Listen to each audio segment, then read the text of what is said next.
CID के season 2 में CID inspector दया एक पार्टी में जाते हैं। पार्टी में जाने के बाद वहां पर वह एक लड़की के साथ डांस कर रहे होते हैं। वहां पर इंस्पेक्टर श्रेया मैम भी वह उस पार्टी में आते हैं। उस पार्टी में आने के बाद दया सर को डांस कर देख एक लड़की के साथ वहां से चले जाते हैं। चले जाने के बाद अगले दिन सीआईडी ऑफिसर दया सर से सीआईडी इंस्पेक्टर श्रेया मैम बात करती है। अब पूछती है कि आप कल कहाँ थे, तो दया सर झूठ बोलते हैं कि मैं ड्यूटी पर था, जिसके कारण श्रेया मैम बोलते हैं कि आप झूठ बोल रहे हैं, कल मैंने आपको पार्टी में देखा था। ये सब सुन दया सर चौंक जाते हैं और पूछते हैं कि तुम पार्टी में क्या करने गई थी। तो वो श्रेया मैम बोलते हैं कि मुझे भी इनवाइट किया गया था, जिसके कारण मैं भी पार्टी में गई थी। मैं आपको देखा था एक लड़की की डांस करते हुए। वह लड़की कौन थी? वहाँ पर से दया सर बिना बताए वहाँ से चल देते हैं और ड्यूटी पर जाने के बाद सीआईडी इंस्पेक्टर श्रेया मैम इस बात को जानने के लिए वह सीआईडी ब्यूरो भी आती है। सीआईडी ब्यूरो आने के बाद वहाँ पर पता चलता है कि सीआईडी इंस्पेक्टर दया और अभिजीत दोनों एक केस के मामले में कहीं दूर चले गए हैं। ये सब सुन उनको जो श्रेया मैम को लगता है कि दया सर किसी केस के मामले में नहीं बल्कि झूठ बोलकर कहीं और गए हैं, जिसके कारण वह दया सर को खोजने लगते हैं, पर दया सर नहीं मिलते। फिर शाम टाइम जब वह घर लौटते हैं तो घर लौटने के बाद श्रेया मैम यही बात पूछते हैं।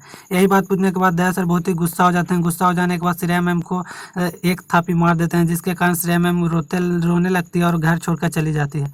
और दया सर जब अगले दिन सोकर उठते हैं तो उन्हें बहुत ही पछतावा होता है। वो देश खोजने लगते हैं कि श्रेया मैम कहाँ है। नहीं मिलने के बावजूद वह श्रेया मैम को खोजने के लिए जाते हैं और सोचने लगते हैं दया सर कि क्यों ना हम उसको मना लेंगे।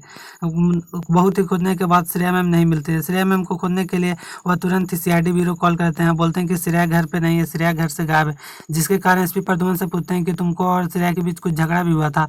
तो दया सर नहीं बताते हैं, क्योंकि उनको लगता है कि मैं अभी सीआईडी ऑफिसर को नहीं बता सकता हूँ, जिसके कारण वह किसी भी ऑफिसर को नहीं बताते हैं। वहाँ पर श्रेया मैम एक नदी के किनारे बैठे हुए रहती है। वह सोचने रहते हैं कि मुझे ऐसा दया सर ने मुझे धोखा क्यों दिया। क्योंकि वहाँ पर दया सर जाने के बाद सारी सच्चाई इंस्पेक्टर श्रेया को बता देते हैं। इंस्पेक्टर श्रेया को सच्चाई बताने के बाद वो सुन के इंस्पेक्टर श्रेया भी चौंक जाती है। कि आप भी सच्चाई जानना चाहते हैं तो अगले नेक्स्ट वीडियो में उस सच्चाई के बारे में बता देंगे। वहाँ पर से फिर श्रेया मैम को लेकर और दया सर सारे सीआईडी के ऑफिसर लेकर चले आते हैं सीआईडी ब्यूरो। सीआईडी ब्यूरो आने के बाद वहाँ पर SP Pradyumn sir Shreya ma'am से पूछते हैं कि तुमने घर छोड़कर क्यों चले गए थे। तो वहाँ पर श्रेया मैम झूठ बोलते हैं कि मुझे काम था, जिसके कारण मैं घर छोड़कर चली गई थी।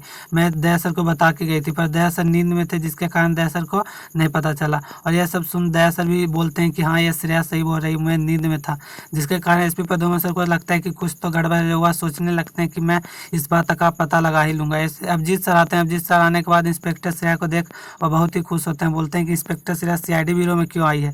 तो वहाँ पर दया सर बोलते हैं कि नहीं, वो किसी काम से बाहर गई थी, जिसके कारण मुझे पता नहीं था। मैं उनको खोजने के लिए सीआईडी ब्यूरो कॉल लगा दिया। वह सीआईडी के सारे टीम ने उसे खोज दिया, पर वह किसी काम के कारण बाहर गई हुई थी। वहाँ पर सीआईडी ऑफिसर दया सर और श्रेया में अपने घर चले जाते हैं। वह दोनों फिर से ब्रेकअप हो जाता था, तो दोनों सुलझा लेते हैं। तो चलिए करते हैं वीडियो को समाप्त, मिलते हैं नेक्स्ट वीडियो।